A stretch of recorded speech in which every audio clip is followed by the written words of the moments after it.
Welcome back to my Minimalist March series. So you've decided that this is a lifestyle that's interesting and something that you might want to live. So where do you start?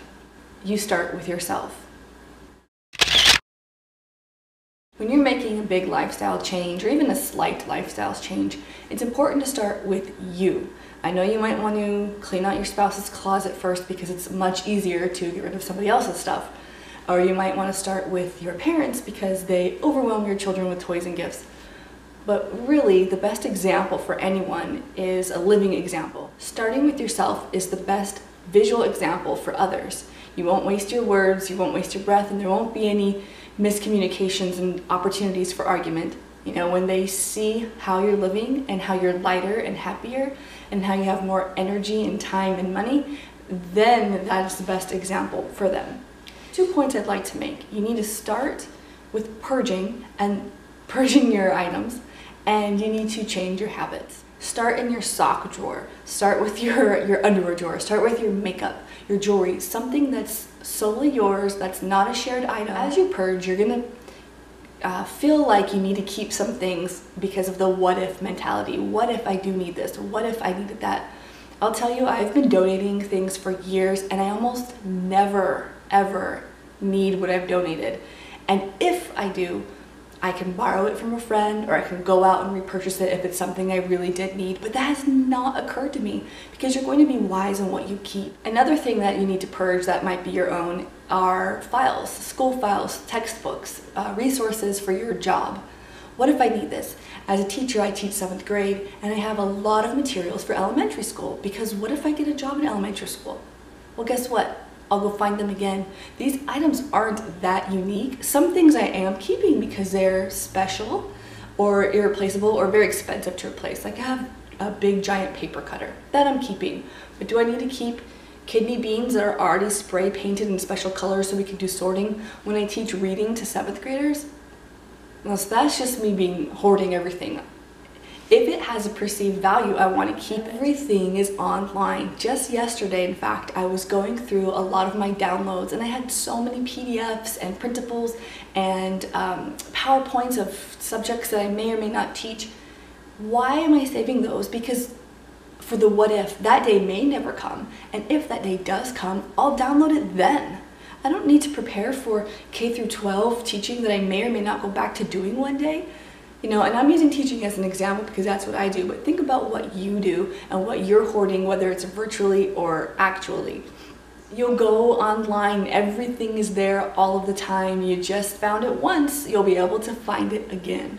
I have this issue too when I shop. If something's inexpensive and I've seen it on Pinterest or I've seen what you might be able to do with it, I want to bring it home. But I'm not crafty and I don't make the time for crafts because it's a low priority and a very low satisfaction for me because they never come out very good anyway.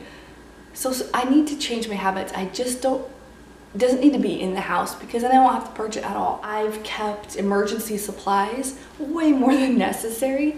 You know, after watching The Walking Dead and watching these survival shows, you know what you need? You need something to purify your water, you need some Flint, you don't need Costco-sized toilet paper, you know, you're not going to need hand sanitizer, that's the last thing on your mind when you're surviving.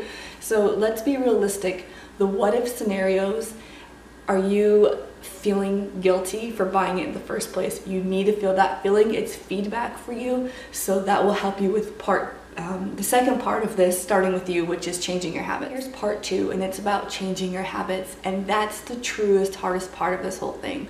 Sure, it's great to live with less, but it's even greater to not desire more, and those aren't my words, it's something else I've read.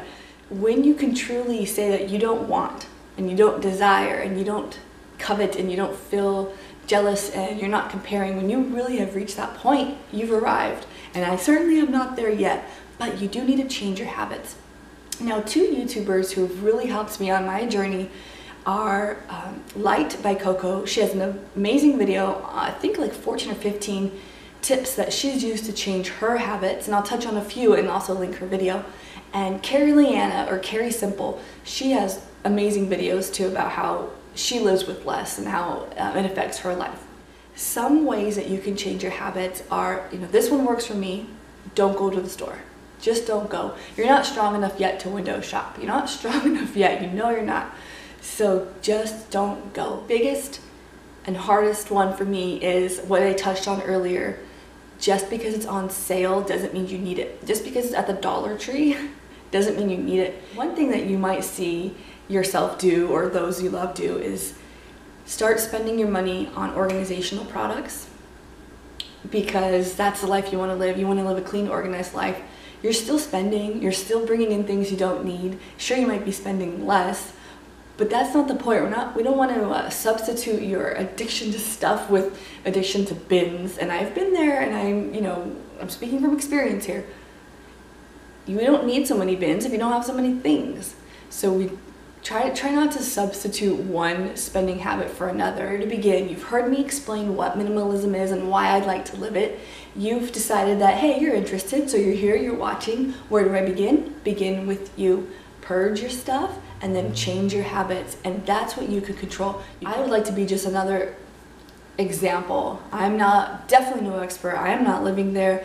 And let me just be clear here. If I haven't said it yet, I am not a minimalist. I don't want to be titled as that. I would never fit into that category. Those of you who are out there who are really living hardcore this lifestyle probably would laugh at the stuff you see in my home. But remember, going back to my definition that I really appreciated, I'm living with what I love, I'm promoting what I value, and taking away the things that distract me from it.